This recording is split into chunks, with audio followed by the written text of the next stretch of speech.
اس سے پہلے سورہ آل عمران کی مختلف آیتوں کا خلاصہ پیش کیا گیا۔ ابھی جو اپنے سامنے آیت کریمہ چل رہی تھی اس کے ایک حصے پر روشنی ڈالی گئی۔ خلاصہ یہ کہ حضور صلی اللہ علیہ وسلم نے اعلان فرمایا، جیسے حضرت آدم علیہ السلام کی پشت پر اللہ تعالیٰ نے اپنے دست قدرت کو پھیرا تو تمام ذریت آدم علیہ السلام ان کے سامنے ہو گئی اور انہوں نے سب کو دیکھ لیا۔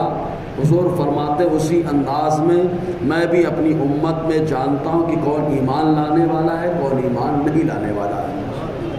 تو اس پر حضرت حذیفہ نے پوچھ لیا کہ حضور، عبداللہ نے پوچھ لیا کہ میرے والد کا نام کیا ہے؟ حضور نے فرمایا تیرے والد کا نام حذیفہ ہے۔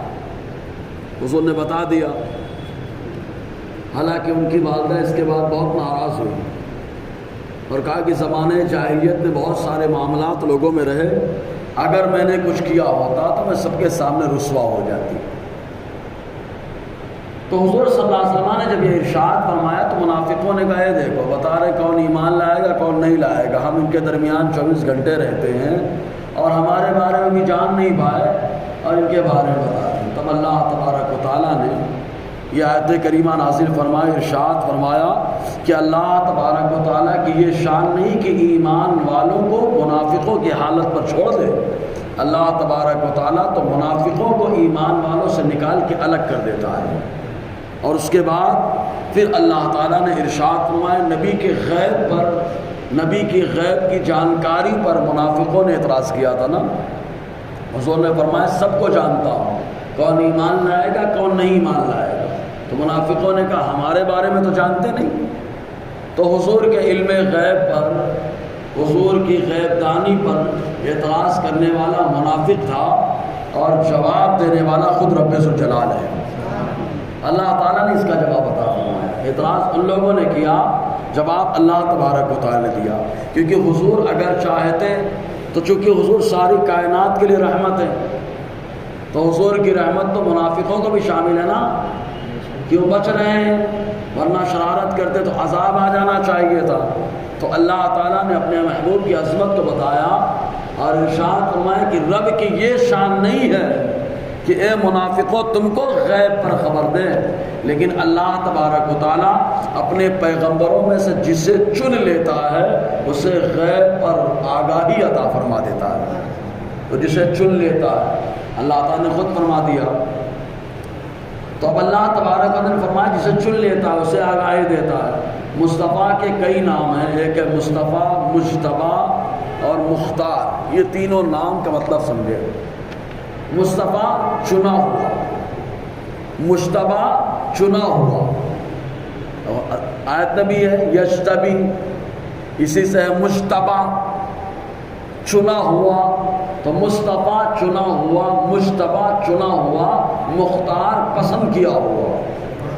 تو اللہ تعالیٰ نے تین نام دے کر بتا دیا، جس سے رب چنتا ہے اسے غیب کی خبر دیتا ہے۔ تو مصطفیٰ کا نام بتا رہا ہے اللہ نے انہیں چن لیا ہے نا، اللہ تعالیٰ نے انہیں چن لیا۔ جی تو اللہ تعالیٰ فرماتا ہے وَمَا كَانَ اللَّهُ لِيُطْلِعَكُمْ عَلَى الْغَيْبِ، اور اللہ کی یہ شان نہیں کہ تمہیں غیب پر آگاہی دے۔ منافقوں سے خطاب ہو رہا ہے، اللہ کی یہ شان نہیں کہ تمہیں غیب پر آگاہی دے۔ اب یطلع لفظ یہ سمجھنا ہے، یہ کس سے بنا ہے؟ یہ بنا ہے در حقیقت طلوع سے۔ بولے سورج طلوع ہے، سورج نکلا ہے، تو طلوع کا مطلب کیا ہے؟ چمکنا، ظاہر ہونا۔ بولے دھوپ نکلی ہے مطلب سورج طلوع ہے، ظاہر ہے۔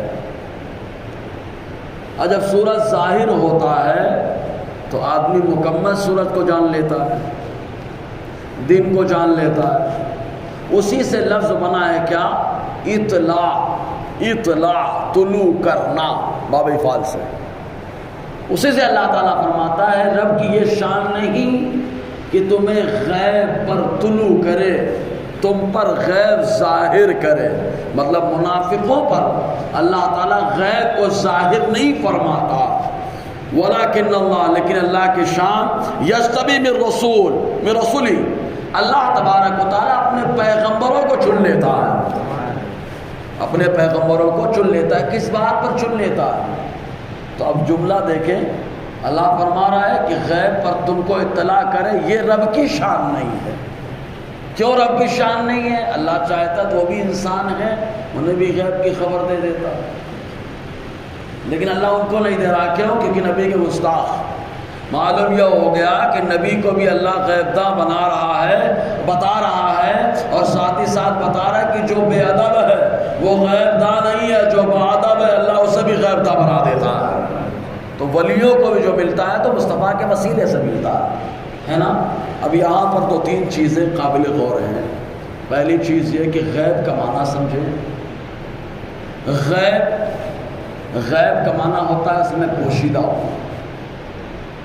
جیسے پوشیدہ کوئی چیز، بچہ اسکول نہیں آیا تو بولے کہاں غائب تھے، مطلب میری نظروں سے کہاں پوشیدہ تھا۔ تو کہا حضور کے لیے تو کوئی چیز پوشیدہ نہیں ہے، تو پھر غیب داں سب تو ظاہر ہے حضور کے لیے، سمجھ آ رہا ہے؟ یہ اکثر کہا جاتا ہے حضور کے لیے سب ظاہر ہے، تو غیب کہاں رہا؟ ہم بولتے ہیں بلا شبہ حضور کو اللہ نے سب ظاہر باہر کر دیا ہے، لیکن ہم سوال یہ کرتے ہیں، اللہ تعالیٰ فرماتے ہیں عالم الغیب والشہادہ، اللہ غیب اور حاضر کا جاننے والا ہے، تو اللہ کے لیے کہاں غیب ہے؟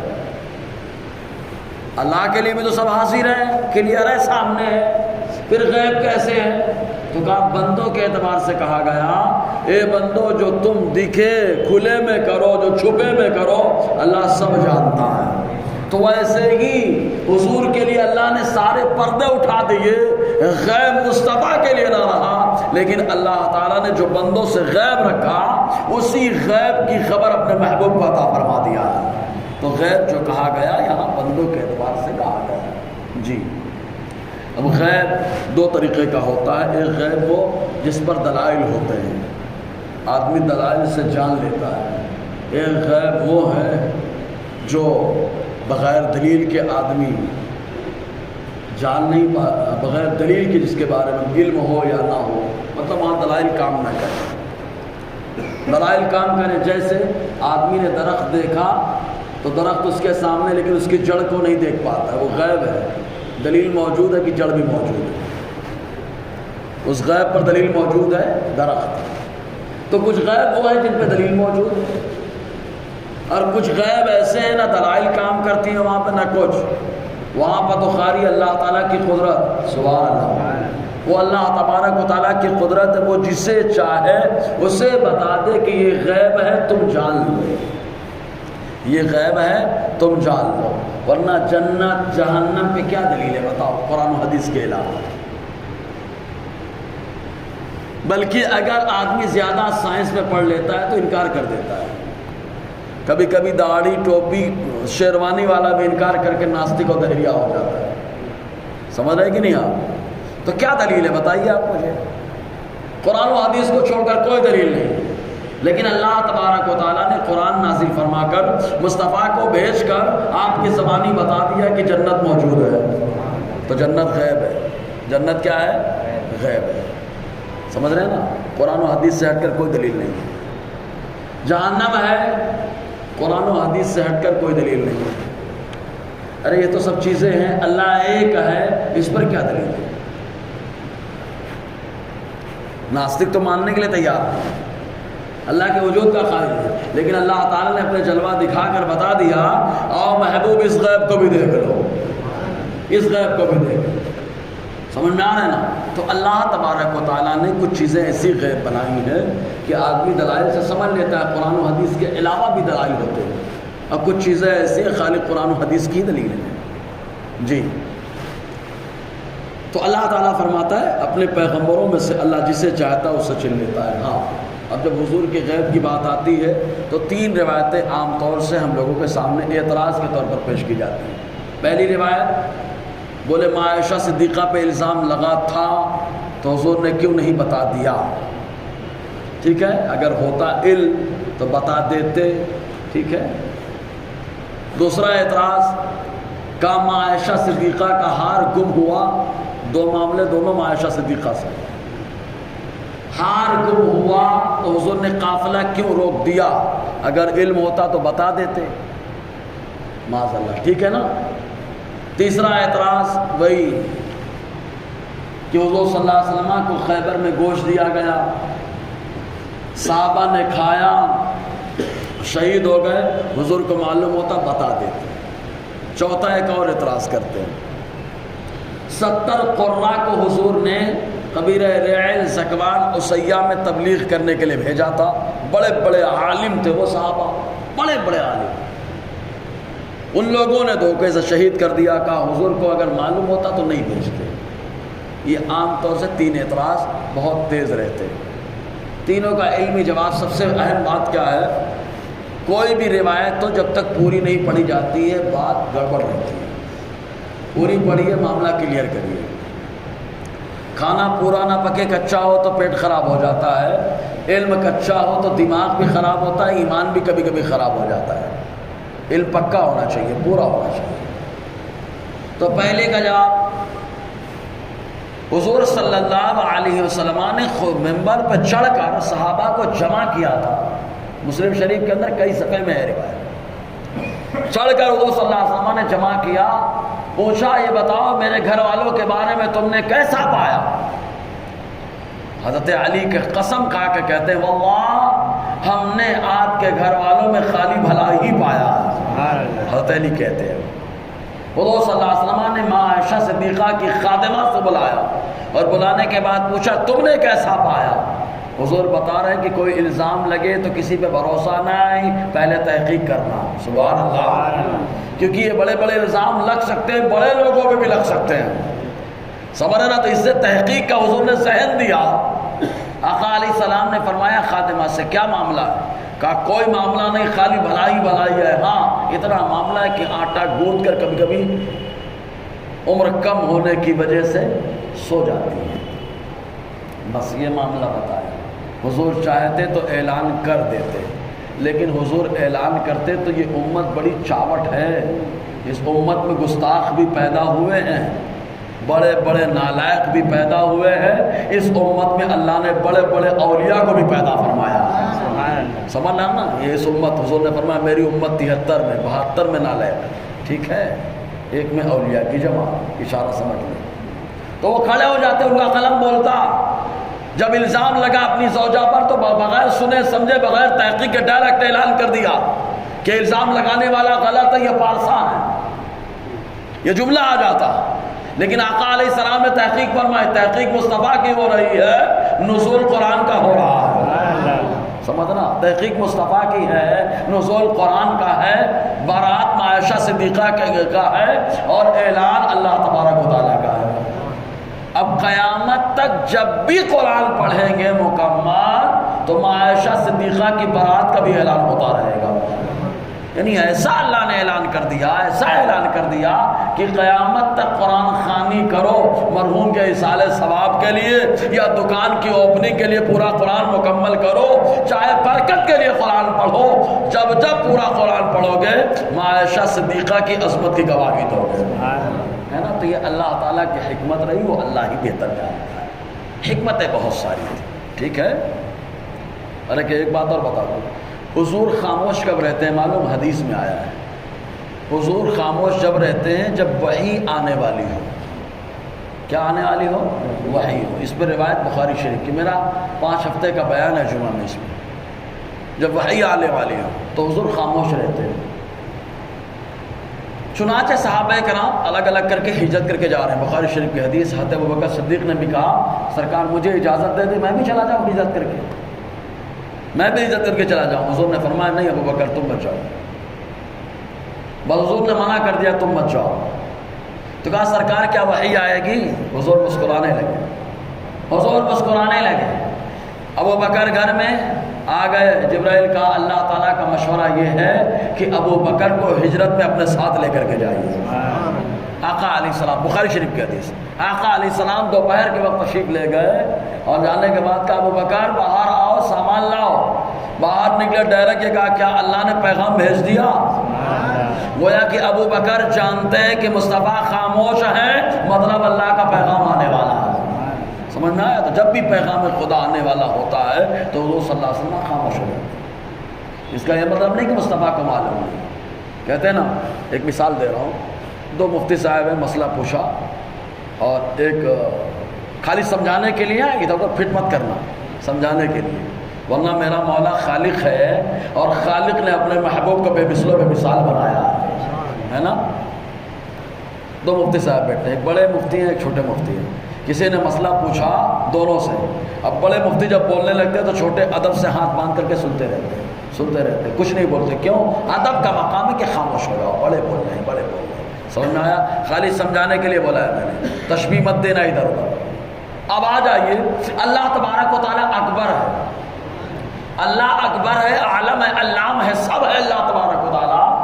تو مصطفیٰ کو معلوم ہے جب میرا مولا خود فرمانے والا ہے تو میں کیوں بولوں؟ سبحان اللہ، میرا مولا خود بولنے والا، میں کیوں بولوں؟ میرا مولا بول رہا ہے۔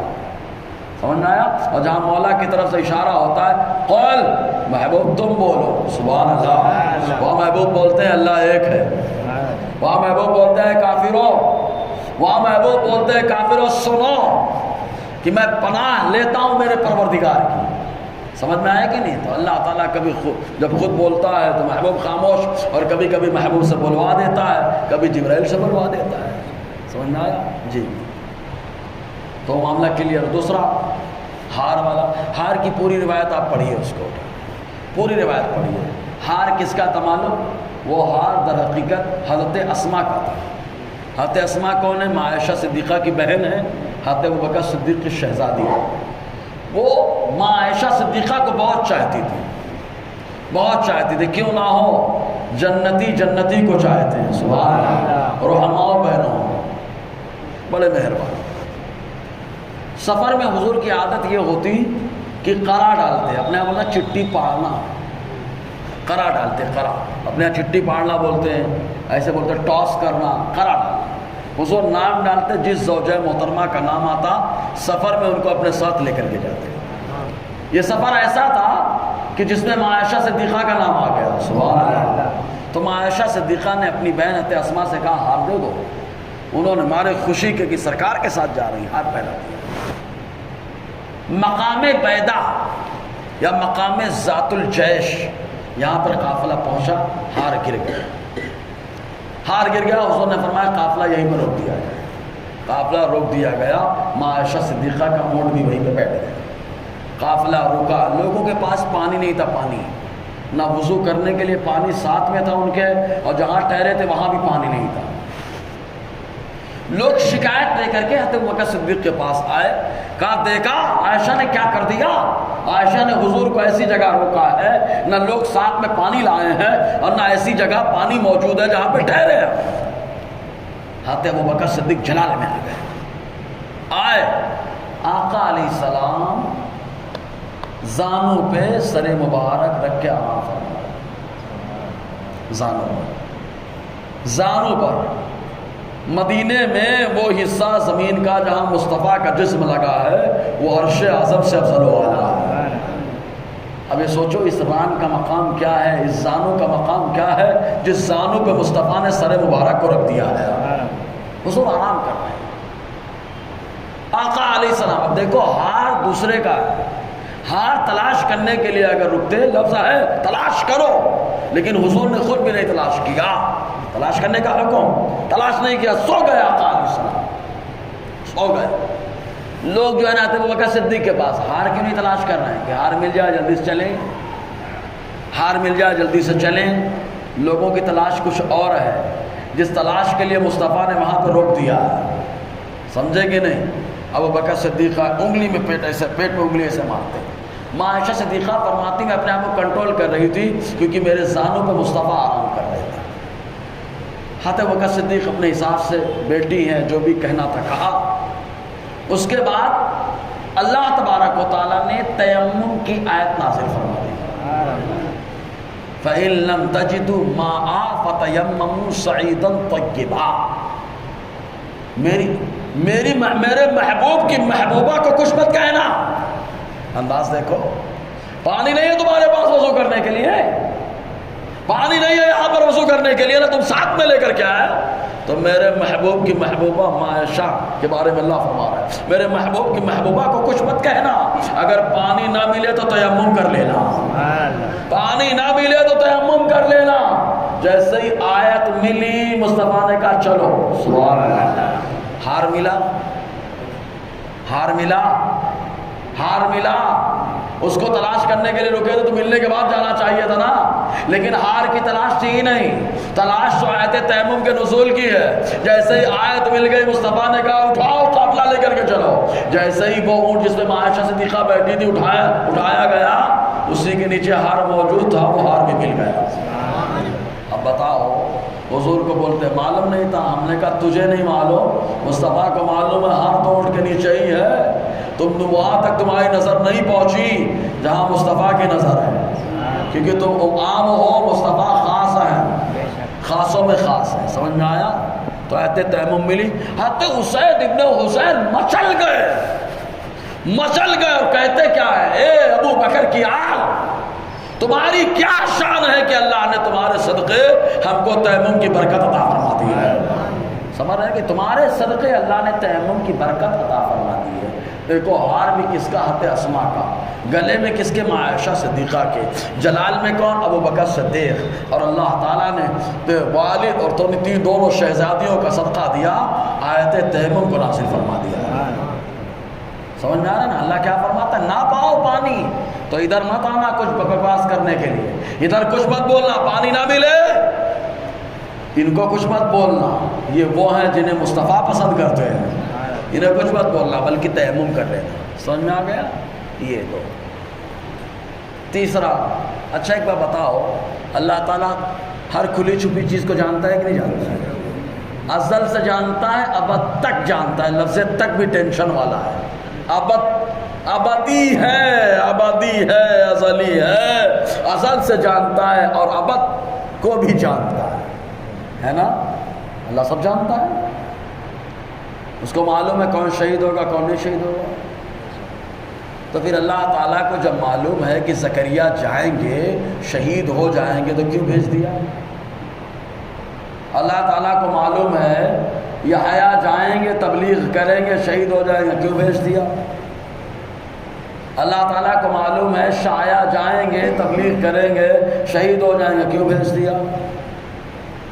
تو اللہ تعالیٰ نے انبیاء کرام کو بھیجا کیوں؟ تاکہ لوگوں کو معلوم ہو جائے کہ دین کا کام معمولی نہیں ہے، اس کے لیے کبھی کبھی بڑے شہیدوں کی قربانیاں بھی دینی پڑتی ہیں۔ تو مصطفیٰ نے بتایا جب اللہ تعالیٰ دین کے کام کے لیے اپنے محبوبوں کی قربانیاں لوگوں کو بتا رہا ہے تو اسی سنت پر عمل کرتے ہوئے مصطفیٰ بھی صحابہ کو بھیج کر دین کی عظمت کو سمجھا رہے ہیں۔ سمجھے نا؟ تو یہ اگر یہ اعتراض کرو گے تو اللہ کی ذات پہ اعتراض ہو جائے گا۔ سمجھ میں آ رہا ہے کہ نہیں؟ اللہ جانتا ہے تو پھر کیوں بھیج دیا اسے؟ سمجھ رہے کہ نہیں؟ جی، اس میں حکمتیں ہیں۔ فعل الحکیم لا یخلو عن الحکمہ، حکیم کا کوئی بھی کام حکمت سے خالی نہیں ہوتا، اس میں کوئی نہ کوئی حکمت ضرور ہوتی ہے۔ چوتھا اعتراض کا بہت جواب دیا ہوں۔ پوری حدیث کیا ہے؟ بخاری شریف۔ حضور کو بکری کی دستی بہت پسند تھی، بہت پسند تھی۔ آقا علیہ السلام بڑے شوق سے کھاتے تھے۔ ایک حدیث میں تو آیا اب ایک بکری میں 2 ہی دستیاں ہوتی ہیں نا۔ حضور صلی اللہ علیہ وسلم نے مانگا، صحابی نے دے دیا، کھا لیا، پھر مانگا، پھر کھا لیا، پھر مانگا، کہا ختم۔ حضور نے فرمایا اگر تم مجھے میں مانگتا رہتا تم دیتے رہتے، اگر ختم کا لفظ استعمال نہ کرتے، ہے نا؟ تو یہ آقا علیہ السلام کی شان ہے بہرحال، یہ تو حضور کا مانگنا ہے، ورنہ مصطفیٰ نے ایک صحابیہ ہیں ان کو عکا دے دیا تھا، پیالی آقا نے فرمایا نکال کے پوری زندگی گھی کھاتے رہنا۔ وہ نکال کے گھی کھاتی رہی، آخر میں ایک بار نکالا، مسلم شریف کا حدیث ہے پاک، ایک بار نکالا اس کو دیکھ لیا گھی ختم ہو گیا، نہیں دیکھتی تو مصطفیٰ کی عطا جاری رہتی۔ سبحان اللہ، میرے کریم سے اگر قطرہ کسی نے مانگا دریا بہا دیے ہیں، دربے بہا دیے ہیں۔ قطرہ کسی نے مانگا، ذرا سا پانی مانگا تھا، تیمم کی آیت نازل فرما دی گئی، پانی مانگا گیا، انگلی رکھ کر کے چشمے کو جاری کر دیا گیا، قطرہ بھی کسی نے مانگا۔ جی، تو زینب نام کی خاتون تھی، خیبر کی رہنے والی۔ زینب خاتون نے زہر ملایا بکری کے گوشت میں اور ملا کر حضور کے سامنے پیش کر دیا۔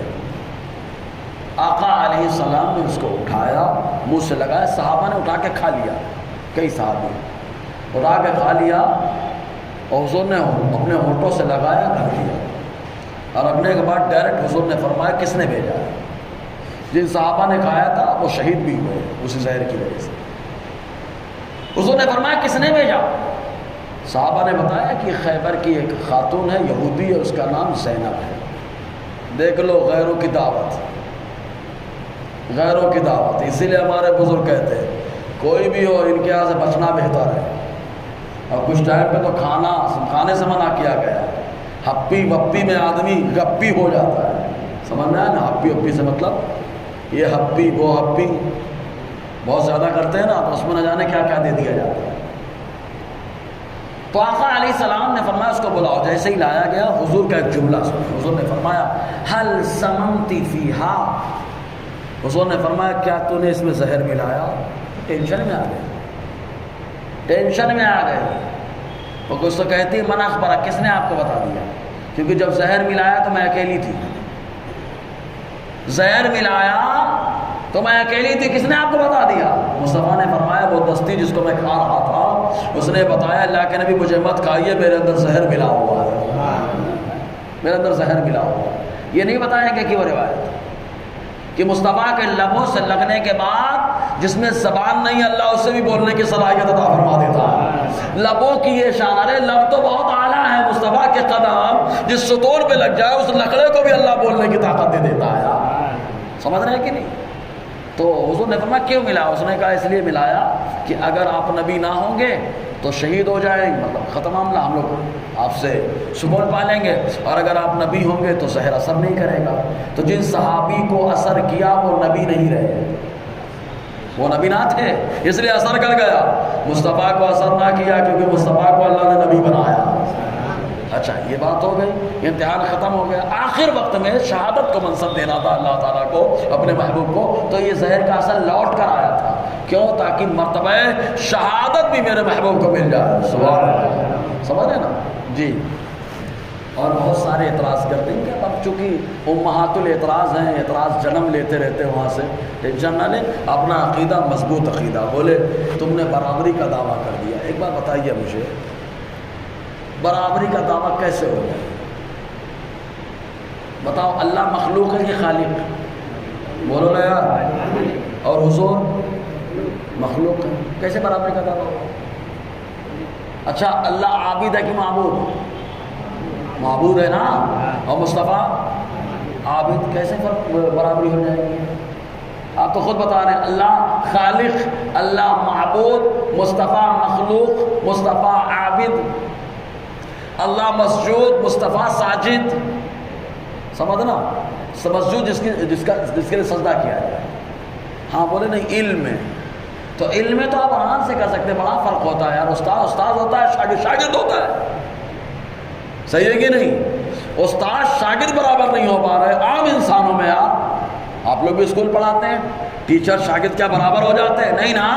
جب یہاں برابر نہیں ہو سکتے ہیں تو اگر اللہ تعالیٰ نے اپنے محبوب کو علم غیب عطا فرمایا تو یہ برابری کہاں سے ہو جائے گی؟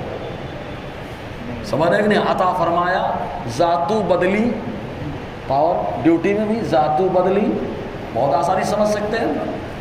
تو اللہ تعالیٰ نے اپنے محبوب کو دیا۔ ہاں فرق یہ کرتے ہیں ہم لوگ کہ تین طرح سے فرق ہوتا ہے۔ اللہ تعالیٰ کا علم غیب ذاتی ہے، یہ تو سب رٹا ہوا ہے، اور مصطفیٰ کا علم کیا ہے؟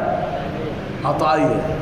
جیسے زمین و آسمان کا مالک حقیقت میں اللہ ہے، آپ اپنے کارخانے کے مالک عطائی ہیں، گھر کے مالک کیا ہیں؟ عطائی ہے۔ سمجھ میں آیا؟ دوسرا فرق یہ ہے کہ اللہ تعالیٰ کا علم غیر محدود ہے، اس کی کوئی لمٹ نہیں ہے۔ مصطفیٰ کا علم محدود ہے کہ جتنا اللہ نے چاہا اتنا عطا فرمایا ہے۔ سبحان اللہ، سمجھ رہے نا؟ اللہ نے کتنا چاہا اس کی چاہت کو تلاش کرو، اس کی چاہت کو تلاش کرو۔ تیسرا فرق یہ ہے کہ اللہ تعالیٰ کا علم قدیم ہے، مطلب ازل سے ہے ابد، ازل ابد، ہمیشہ ہمیشہ۔ سمجھ میں آیا؟ اور مصطفیٰ کا علم حادث ہے کہ جب اللہ نے عطا فرمایا تب مصطفیٰ کو علم ہوا۔ سبحان اللہ، سمجھ میں آیا کہ یہ تو اللہ تبارک و تعالیٰ ارشاد فرماتا ہے کہ اللہ تعالیٰ کی یہ شان نہیں ہے کہ تم کو غیب پر اطلاع دے، لیکن رب کی یہ شان ہے ولیکن اللہ یجتبی، لیکن اللہ تعالیٰ چن لیتا ہے برسلی اپنے پیغمبروں سے من یشاء، جسے چاہے، جسے چاہے۔ جی فآمنوا باللہ ورسلہ، تو ایمان لاؤ اللہ پر، اس کے پیغمبروں پر۔ اللہ تعالیٰ کی جو صفات ہیں، اللہ خالق ہے، اگر کوئی بندہ انکار کر دے کہ اللہ خالق نہیں ہے، سب مانتا ہے، سب مانتا ہے، لیکن اللہ تعالیٰ کی خالقیت کا انکار کر دے تو کافر ہوگا کہ نہیں ہوگا؟ ہو جائے گا نا۔ ساری باتوں کو مانتا ہے لیکن اللہ تعالیٰ کی ایک صفت کا انکار کرنے کی وجہ سے کافر ہو گیا۔ ایسے ہی حضور صلی اللہ علیہ وسلم کے ساری خوبیوں کو مانتا ہے لیکن ایک خوبی کو نہیں مانتا۔ اب بتاؤ ایمان رہے گا اس کے پاس؟ بولو نا یار، رہے گا؟ ہمارے نبی آخری نبی ہیں، اور کوئی نہ مانے تو ایمان والا رہے گا؟ سمجھ میں آ رہا ہے کہ نہیں؟ اللہ تبارک و تعالیٰ کی ساری خوبی کو مانتا ہے، ایک کا انکار کیا گیا۔ مصطفیٰ کی ساری خوبی کو مانتا ہے لیکن ایک خوبی کا انکار کر دیا، کیا ہو گیا؟ سمجھ میں آیا کہ نہیں؟